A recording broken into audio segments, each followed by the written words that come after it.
Hi, I'm Venitra. My family didn't just take my house, they erased me from it. They told everyone it was theirs, gave it to my brother, and when I didn't agree to disappear quietly, they changed the locks. Now, they're standing at my door with nothing left, asking me for help. But where were they when I slept in my car? When they told the courts I was unstable? When they used my silence to build their lie? What would you do if the people who raised you rewrote you right out of the story? Would you open the door? Or finally close it, for good? I got the invite 3 days before the party. Not an actual invitation, of course. Just a group text that read, "Family cookout this Saturday for Delmar's birthday. Bring sides." That was it. No, "Hi, Venitra." No, "Hope you can come." Just an obligation disguised as an invitation. Still, I went. I parked down the street, like I always did now. Something about pulling into the driveway of the house I paid for, but no longer lived in, felt like asking for permission I knew wouldn't be granted. The front lawn looked nice, new landscaping with mulch I didn't recognize. Someone had trimmed the hedges. I hadn't been there in nearly 6 months.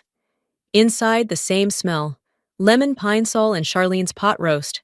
It made my stomach turn, not because I hated it, but because it reminded me of years I spent trying to belong in a home that never made room for me.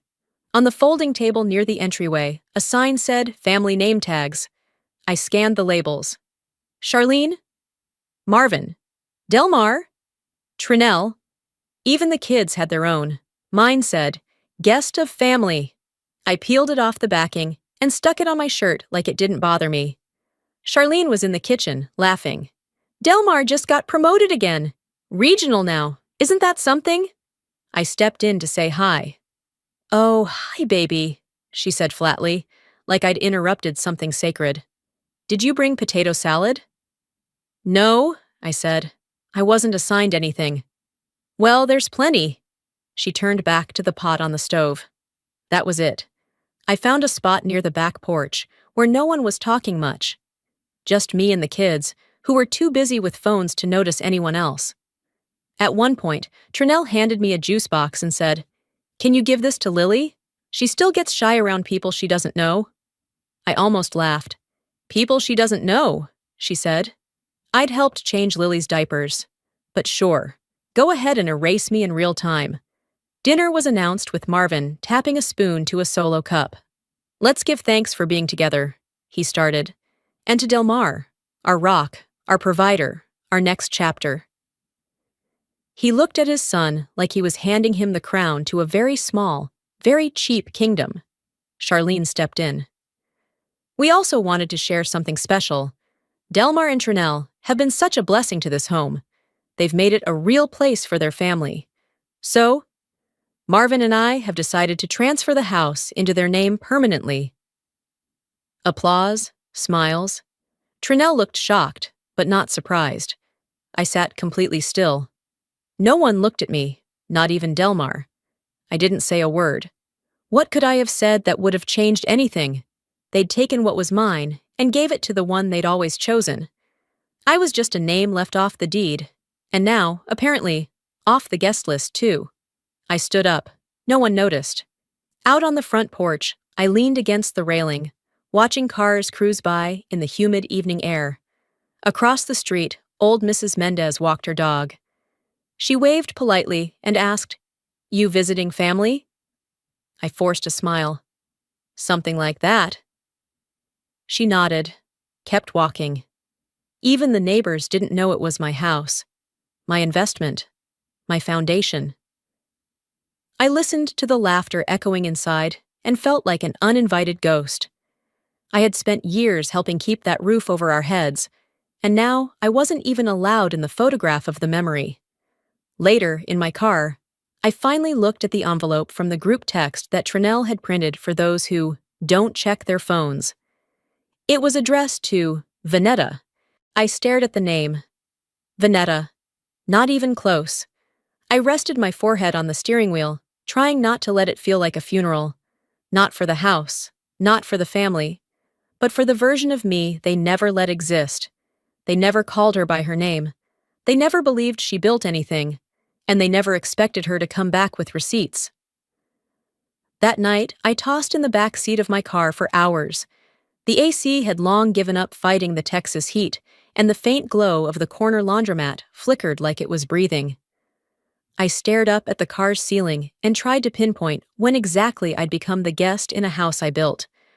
My mind drifted back 5 years, to a day that should have felt like victory. I had just closed on the house, my house, after landing a major freelance contract that paid more than I'd made in the last 2 years combined. I was proud, not just for the money, but because I did it alone. Charlene didn't congratulate me.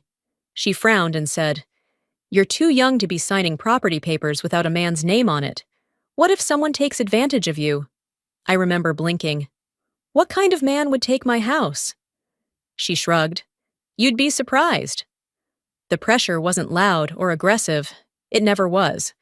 She couched it in concern, layered in those just looking out for you phrases Southern mothers are so good at. "You know how people talk in this neighborhood, V? A single woman on a deed? That just screams messy." Marvin stayed quiet. He always did. Eventually, I caved. I agreed to put the house in my father's name, temporarily. Just until I was settled. I told myself it wasn't giving up control, it was choosing peace. And peace, at the time, felt like something I could buy with a signature. A week later, I forwarded the final paperwork from the title company to Charlene's email. She never replied. Months passed. I brought it up once over dinner, when she asked how I liked the kitchen upgrades. I said, "It still feels strange not having my name on the documents." She didn't miss a beat. "Delmar had a great interview this week. If he lands this one, he'll be back on track." Back on track from what? I didn't know. Delmar always found ways to start over without finishing anything. Eventually, I stopped bringing it up. The house became busier. Trinell moved in with the kids after they lost their lease. I didn't argue. "Family helps family," Charlene said. That was her mantra. By summer 2020, the master bedroom was handed over to Delmar. Charlene said it was best for the children's routine. I was offered the guest room, then the basement. Then, nothing. When online school started for the girls, Trinell claimed the guest room for remote learning space. I came home from work one evening and found my boxes in the hallway. "We didn't know where you'd want them," she said flatly, holding a juice box like she was in the middle of babysitting. I started sleeping in my car, first in the driveway, then in the laundromat parking lot 2 blocks away. I'd shower at the gym, use the restroom at work.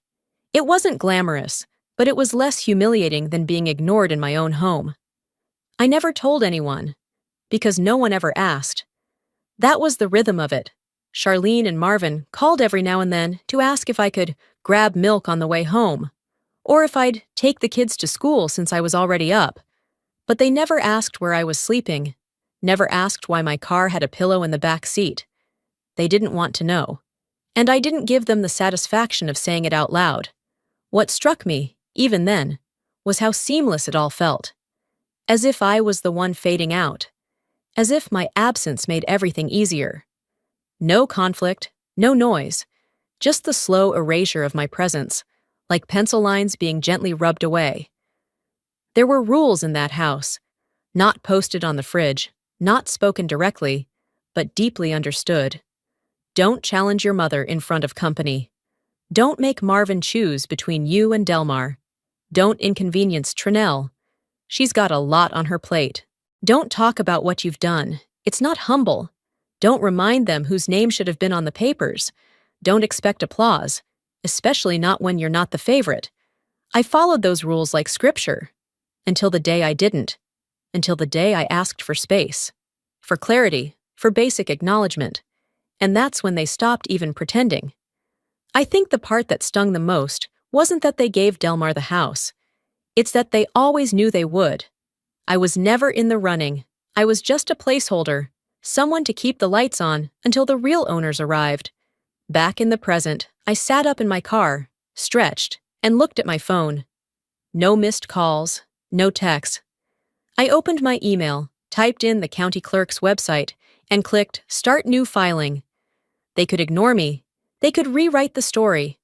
But they couldn't erase the paper trail. By the time I submitted the first round of paperwork to the county clerk, the sun was beginning to set. I remember sitting there in my parked car, just outside the public library's Wi-Fi zone, watching as the horizon dulled into a dusty pink. I wasn't sure what felt heavier, the digital confirmation email on my screen, or the silence that followed. Not a single message. Not even a, "Where are you?" from Charlene. I didn't go back to the house that night, not because I couldn't.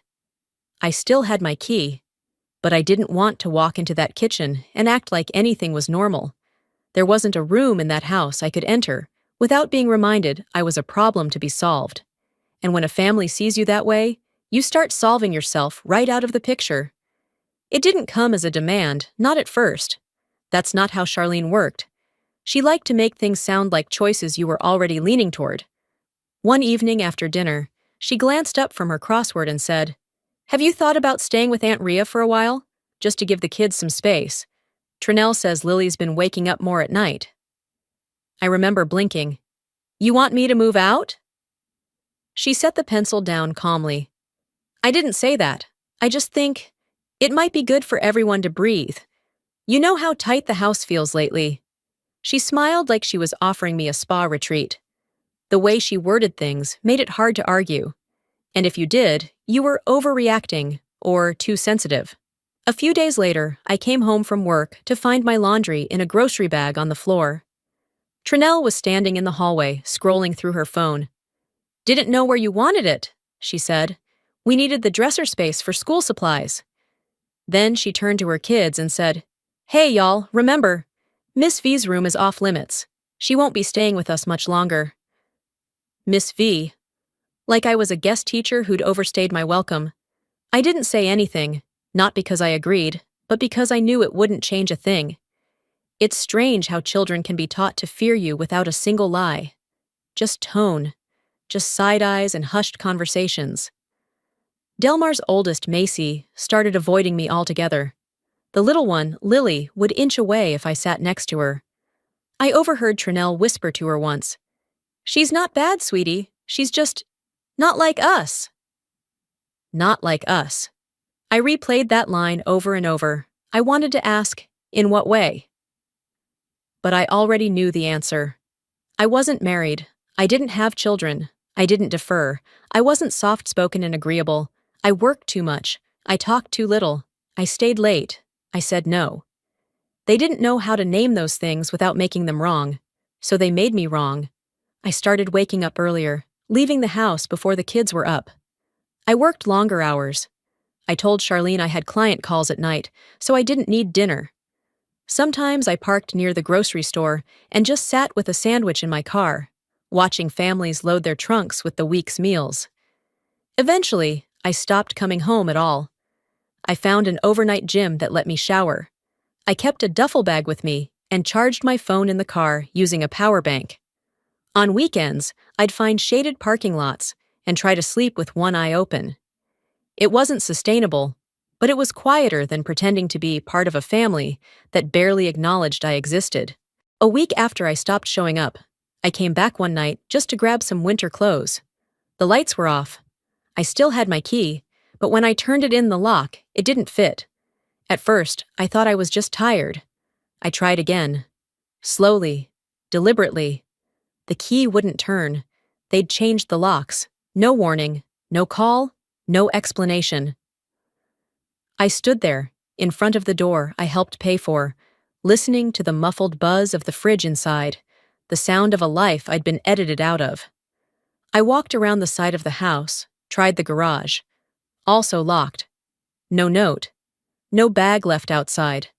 Just a silent confirmation that I'd been dismissed without ceremony. The next morning, I went back and left a sticky note on the mailbox. I didn't expect anyone to read it. I just needed it to be said, somewhere, out loud. "I'll be out of the way. I always was." No one replied. No one asked where I'd gone. The morning after I left that sticky note, I parked across from the county clerk's office and stared at the building like it owed me something. Maybe it did. Or maybe I just needed it to be the one place in town where I still existed on paper. I had a folder in the passenger seat, thick with receipts, printouts, timestamps, emails, contractor quotes, all in my name.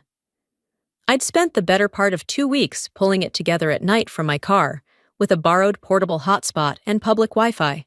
The printer at OfficeMax had jammed 3 times, but by the end, I had enough to show a judge I wasn't just squatting in a story someone else wrote. It wasn't revenge. I wasn't looking to burn the house down, at least not literally. I just wanted my name put back where it belonged, on the title. The lady behind the filing counter didn't flinch when she asked, "Filing Pro SC or do you have representation?" "Pro C," I said, and she nodded like she'd seen it 100 times that week. She probably had. People lose things quietly every day in places like this. I wasn't special. Still, I left that office feeling taller. Maybe because it was the first decision I'd made in months that hadn't been for someone else's comfort. The paperwork was stamped and scanned. I had a case number now. I had leverage. For once, I wasn't asking anyone to believe me. I had proof. Weeks passed with no response, until one arrived in a standard white envelope, stamped and sealed, marked opposition response. Inside was a typed statement and legal summary from the defense. And at the bottom, a signature, Devereux Hall. My breath caught. I hadn't said that name out loud in years. We'd met back in undergrad, debate team. He was whip-smart, always composed. We never dated, not really, but we danced around it. Shared late-night study sessions, called each other just to talk, drifted into long silences that always hinted at something more. I had liked him, genuinely, and now? He was their attorney, their legal shield, their mouthpiece. I stared at the signature for longer than I care to admit. Then I snapped a photo of it and sent it to an old friend with a single line. "Guess I'm the villain in their version of the story." To be honest, I didn't know what hurt more, that he was defending them, or that he hadn't even warned me. Our hearing date was set. I prepared like it was a full-time job. I practiced my statements, highlighted the documents, reprinted copies. I even color-coded the binder. I told myself it was about being organized, but really, I needed to feel competent again. I needed some kind of order after months of being erased. The morning of the hearing, I got there 15 minutes early. The courtroom was cold, the fluorescent lighting harsh against the wooden benches. I sat in the second row, behind the plaintiff's table, flipping through my tabs as if anyone else in the room was watching. He walked in 3 minutes before the judge. Same calm stride, same pressed collar, same way he carried a conversation with just his presence. He saw me and looked away. I didn't wave, I didn't smile. I just sat still. He didn't approach. No nod, no gesture, nothing. This wasn't college. This wasn't flirting in libraries or quoting case law over late-night coffee. This was real. This was my home on the line. This was them calling me a squatter in the house I bought. The judge asked if I had representation. I stood. "I'm representing myself, Your Honor." My voice didn't shake. My hands didn't flinch. I'd rehearsed too much for that. Devereux presented the motion to dismiss. It was standard stuff. Claims of miscommunication. No clear proof of financial contribution. The assertion that I'd voluntarily vacated the property. I handed the judge copies of my bank transfers. The inspection report in my name. The initial down payment sent from my account. The email chain with the realtor. The original loan approval, before Charlene convinced me to use Marvin's name for now. The judge reviewed it carefully. Silent. Devereux didn't object. He didn't argue much. Maybe because the evidence spoke louder than he could. Maybe because he knew me well enough to recognize I wouldn't have shown up unless I had the receipts. After the hearing, I stepped into the hallway. My body finally let go of the tension it had been holding for hours. I leaned against the wall, taking in deep breaths like I'd just finished a long run. Devereux came out minutes later. He glanced at me, nodded politely, and kept walking. I didn't stop him. We weren't those people anymore. And I wasn't there to reconnect. I was there to win. The hallway outside the courtroom smelled like paper and carpet glue, familiar in a way that didn't comfort. I stood there, binder still in hand, heart not racing anymore, but not entirely steady either. I knew what I'd brought to the table. I knew the numbers matched, but I also knew my last name didn't carry the weight theirs did in that town. 2 weeks passed before the next hearing was scheduled. I filled the time with more paperwork, cross-referencing dates, copying statements, checking timestamps until my eyes blurred. Every night, I reviewed the facts like scripture. Not because I thought the truth would be enough, but because I had nothing else to rely on. When the date finally arrived, I wore the same blazer as last time. It wasn't about style. It was about control. A small routine in a storm of variables. The courtroom looked the same. So did Charlene, perched beside Delmar, like she was attending a family brunch rather than a legal proceeding. Trinell was behind them, her phone in her hand, tapping the screen like her attention was too expensive for any of this. The bailiff called us in. I stood, steady. Devereaux didn't greet me. He looked down at his notes as if I were another appointment on his calendar. That was fine. I wasn't here for pleasantries. The judge entered, glasses low on her nose, tone clipped and businesslike. We'll be reviewing supplemental documentation from the plaintiff today. I nodded, stepped forward, and handed over a small stack. These are digital receipts from the initial wire transfer, Your Honor, including the purchase deposit, loan inspection fee, and title insurance, all paid from my account. You'll also find the email thread with the original realtor, confirming my approval and communication history. She took them, flipping through each page with methodical precision. Her brow didn't move, but her focus deepened. "And the scanned deed submitted by the defense?" she asked. Devereaux passed it over. She placed both documents side by side. Then, slowly, she turned to me. "Miss Venetra." "Yes, Miss Venetra. Are you stating this signature isn't yours?" "It is not." She nodded again. "Any indication of forgery?" "There are inconsistencies in the alignment. Also, the spacing in the last name. Mine is usually tight. This one stretches unnaturally. The date doesn't match the bank transaction. And this version doesn't match my verified e-signature on the lender's portal." It was the most technical I had sounded in months. And for once, I didn't shrink from it. Silence settled in the courtroom, the kind that stretches a little too long, like everyone's holding a breath they don't know they took. Then a voice from the gallery cut through. Excuse me, Your Honor." Everyone turned. Even the judge paused. There, standing near the back pew, was Mrs. Ebba.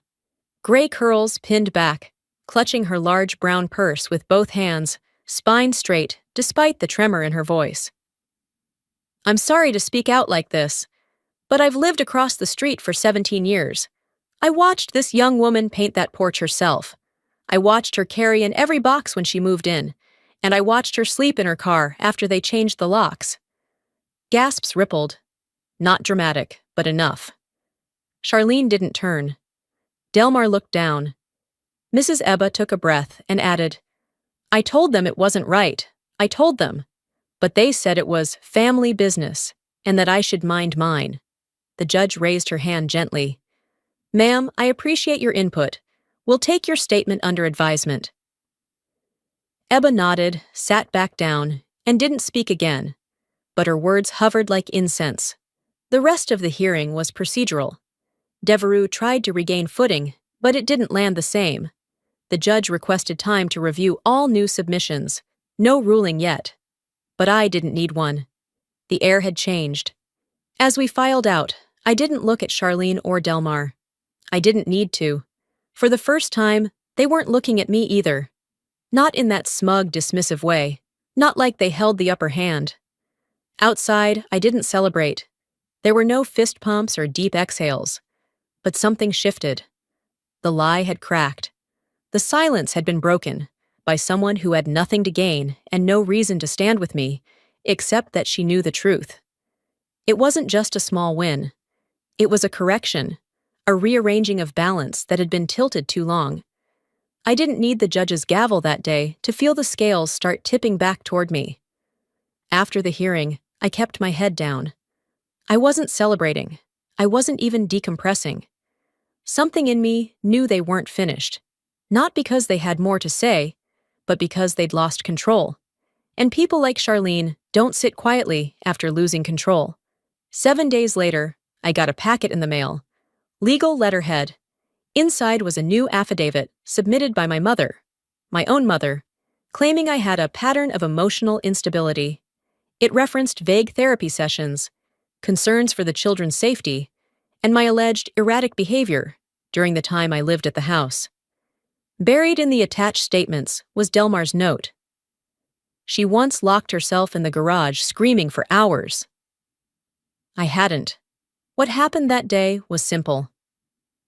I had just gotten off a client call, was heading into the house, and realized they had thrown out my work notebooks, boxes I kept stacked neatly in the garage. Notes, ideas, contracts, printed drafts, months of effort. I sat in the driver's seat and cried, quietly, for maybe 10 minutes. The garage door was down. No one saw me. Apparently, in their version, that made me unstable. Then there was Trinell's addition. The girls had nightmares, she wrote. They didn't feel safe when she was around. I wanted to scream, but I didn't. I took a breath, picked up my coffee, and logged back into my work portal like nothing had happened.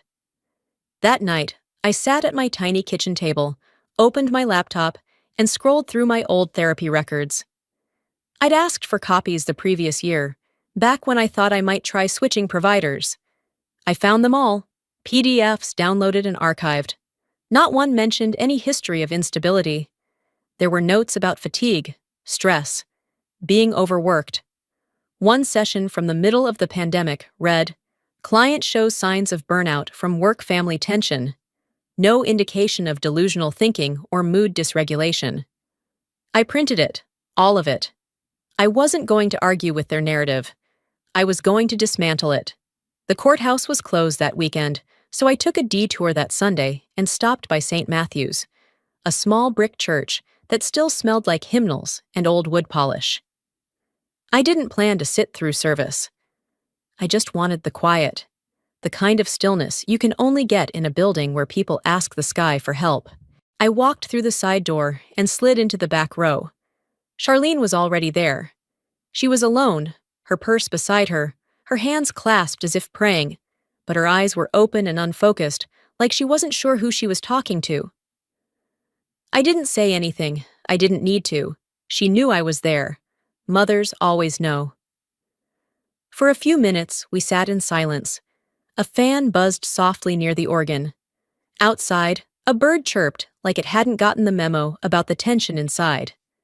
Then, without turning to me, she whispered, "I didn't think it would go this far." I didn't respond. She continued, "You always pushed too hard. You never let me protect you the way I knew how." I wanted to ask, protect me from what? Owning my own house? Being seen? But I didn't. I let her speak. "You've always made things harder than they had to be," she said, softer now. "Delmar, he's not built for struggle. He's fragile, even if he doesn't show it." That word, fragile, hung in the air like a smoke alarm no one bothered to shut off. And me? I wasn't fragile, so I didn't deserve protection?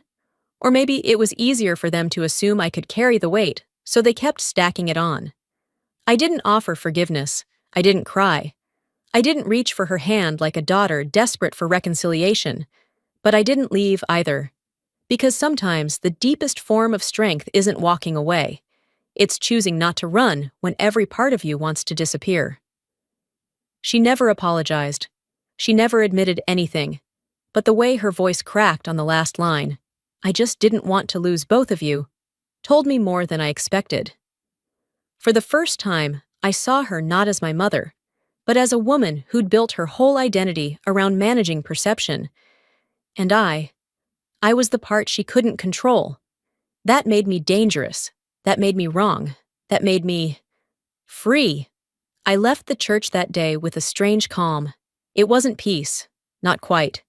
more like the awareness that a storm had passed, and I was still standing, wet, windblown, but intact.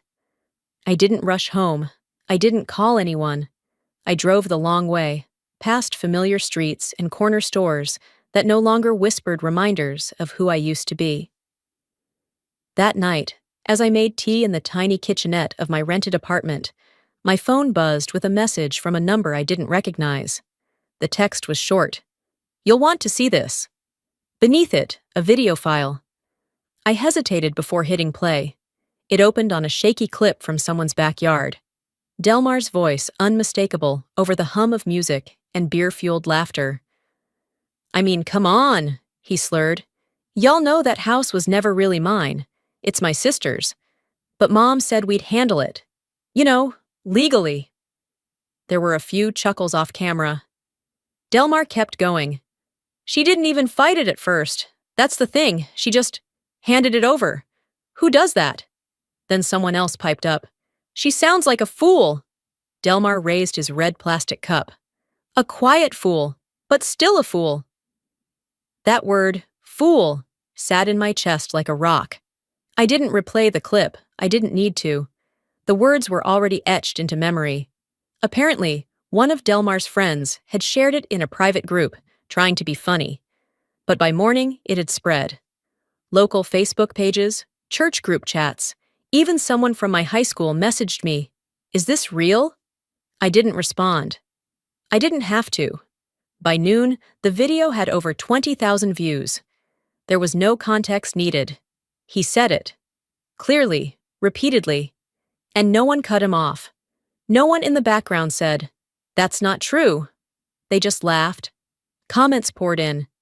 She always struck me as the responsible one. I remember her mowing that lawn in 110-degree heat while Delmar sat in the garage drinking. I always wondered how he got that house. I didn't post anything. I didn't even like or share the video. I let it live its own life, an accidental truth finally unleashed. The court date was already on the calendar. 2 days later, I walked into that courtroom with nothing new in my hands. No new documents, no rebuttals, just presence. Delmar was already seated, suit wrinkled, face pale. Charlene didn't meet my eyes. Trinell was absent. Devereaux looked tired. The judge asked if either side had new evidence. I simply said, "The court may have already seen it circulating." She blinked. "Are you referring to the video currently under public circulation?" "Yes, Your Honor." "Do you confirm the voice in the video belongs to Mr. Delmar?" "Yes." The judge turned to Devereaux. "Does your client deny making the statements?" He hesitated. "No, Your Honor." The air shifted again, sharper this time, like a final thread had snapped. The judge leaned back. "Then we'll consider the statements in context with the existing evidence, unless the defense has further explanation." Silence. Charlene folded her hands in her lap. Delmar stared straight ahead. The hearing ended quietly. No shouting, no grand reveal. Just the sound of gavel wood tapping once against the bench. Deliberation would take place within the week. Outside on the courthouse steps, a reporter hovered near the exit. I walked past them. I didn't need to be quoted. I'd been invisible long enough to know how to leave a room without a sound. Later that evening, as the sun tucked itself behind the horizon and the cicadas started their nightly chorus, I sat on my porch with a glass of iced tea and nothing left to prove. I'd said nothing in court. I hadn't shouted or accused. I hadn't needed to. Sometimes, justice doesn't roar. It whispers. And when it does, it's enough to crumble even the loudest lie. 2 weeks had passed since the clip went viral. 2 weeks since the courtroom fell silent, not because I yelled, but because they'd exposed themselves, on tape, in front of the whole town, and most unforgivably, in front of me. I didn't reach out. I didn't gloat. I just lived. On that particular Saturday, I was making coffee. It was just past 10. The light from the small kitchen window painted long shadows across the tile floor of my apartment. I was scrolling through work emails when I heard the knock. Not hurried, not frantic, just hesitant. I paused. No one ever knocked on my door. I didn't host people. I barely answered unknown calls. I walked slowly to the peephole, and there they were. Charlene, standing in a pressed floral blouse she probably hadn't worn since Easter, holding a slim manila folder close to her chest, like it might keep her from collapsing. Behind her, Delmar looked like a man who'd forgotten how to stand up straight. His hair was unkempt. He held Lily, asleep in his arms, with the kind of grip you see on men who've lost too many things already. I opened the door halfway. Charlene cleared her throat. "We just need a little help. It's temporary, until we get back on our feet.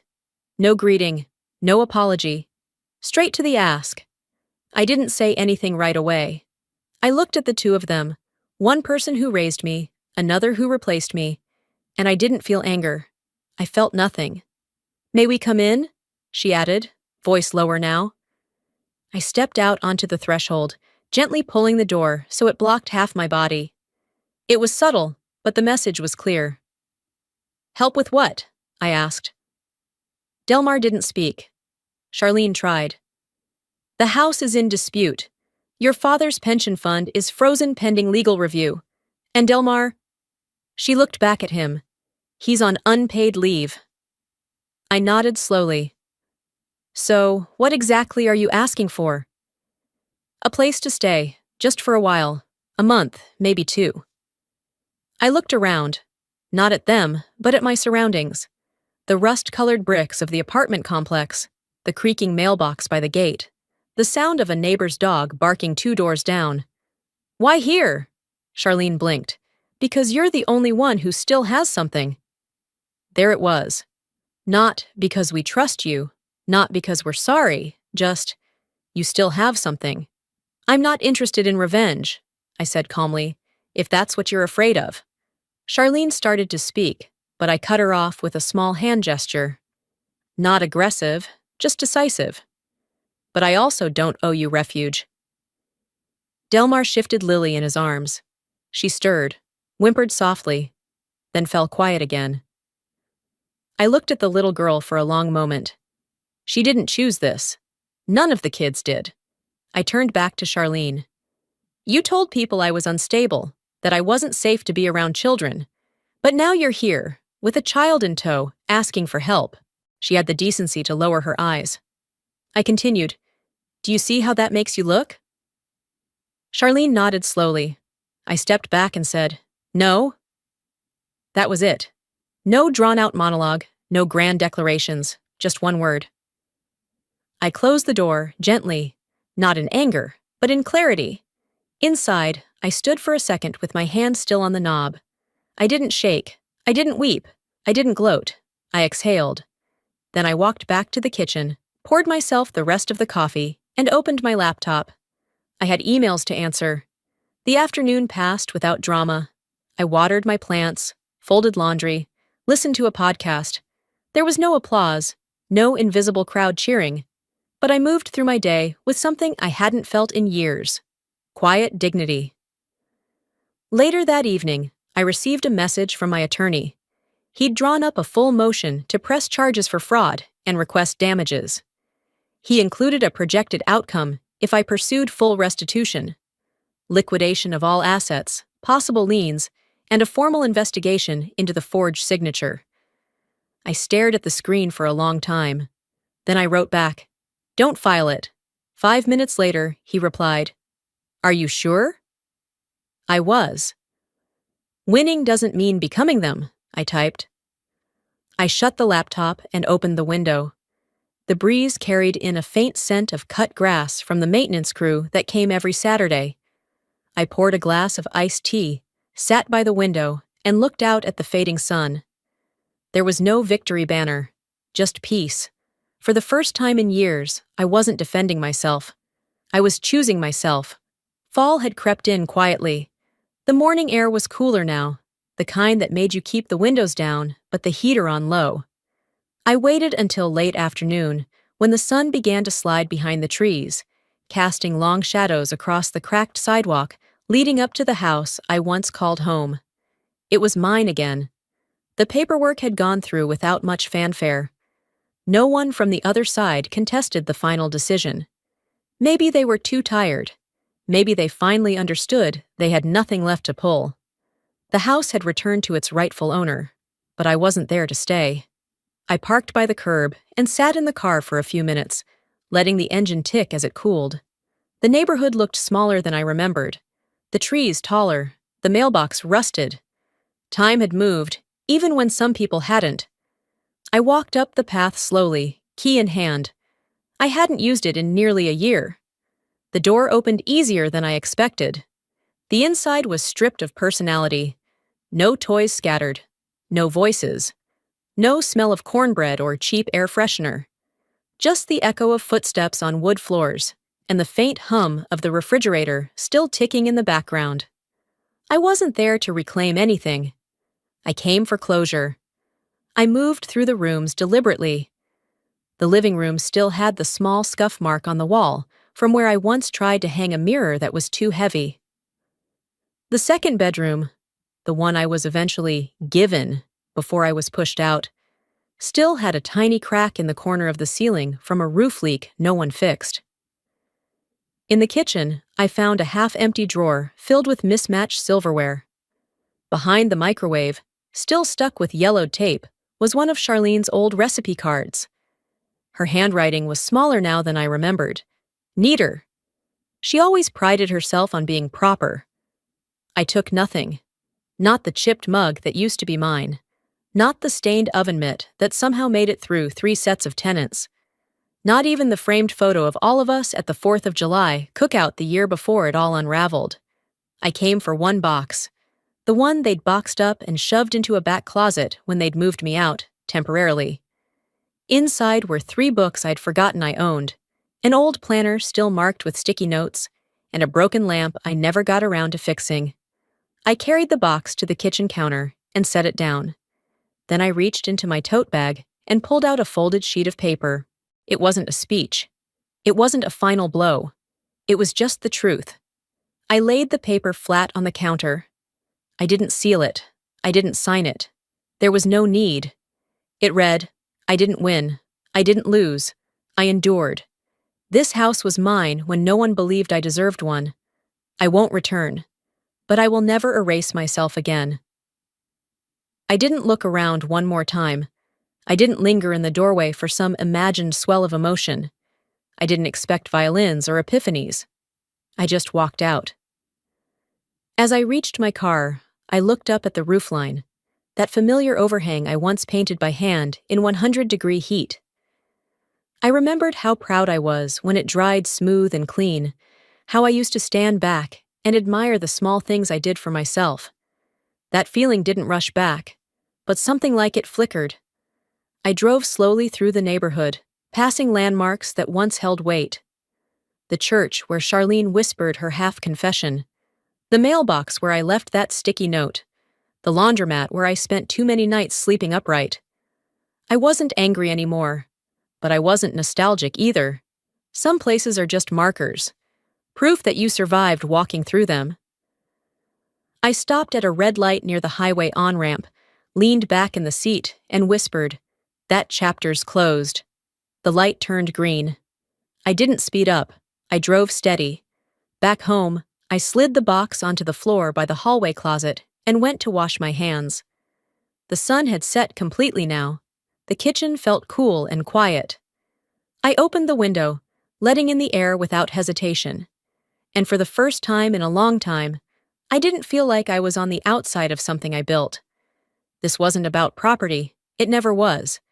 It was about finally being able to say, out loud and without fear, I was here.